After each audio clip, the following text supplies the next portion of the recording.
मैं थक हार कर काम से घर वापस जा रहा था। कार में शीशे बंद होते हुए भी जाने कहाँ से ठंडी ठंडी हवा अंदर आ रही थी।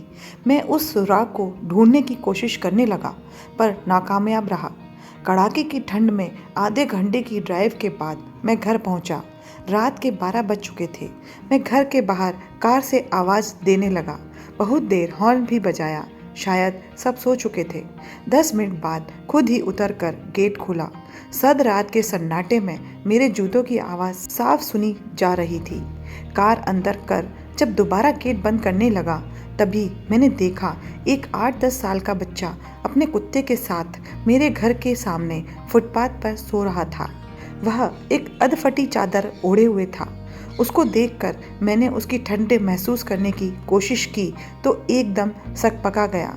मैंने महंगी ब्रांडेड जैकेट पहनी हुई थी, फिर भी मैं ठंड को कोस रहा था। और बेचारा वो बच्चा, मैं उसके बारे में सोच ही रहा था कि इतने में वो कुत्ता बच्चे की चादर छोड़ मेरी कार के नीचे आकर सो गया। मेरी कार का इंजन गर्म था। शायद उसकी गर्माहट कुत्ते को सुकून दे रही थी। फिर मैंने कुत्ते को भगाने की बजाय उसे वहीं सोने दिया और बिना अधिक आहट किए पीछे का ताला खोल घर में घुस गया। सब के सब सो रहे थे। मैं चुपचाप अपने कमरे में चला गया। जैसे ही मैंने सोने के लिए रजाई उठाई, उस लड़के का ख्याल मन में आया। सोचा, मैं कितना स्वार्थी हूँ। मेरे पास विकल्प के तौर पर कंबल, चादर, रजाई सब थे, पर उस बच्चे के पास एक अधफटी चादर भर थी। फिर भी वो बच्चा उस अधफटी चादर को भी कुत्ते के साथ बांट कर सो रहा था और मुझे घर में फालतू पड़े कंबल और चादर भी किसी को देना गंवारा नहीं था। यही सोचते सोचते न जाने कब मेरी आंख लग गई। अगले दिन सुबह उठा तो देखा घर के बाहर भीड़ लगी हुई थी।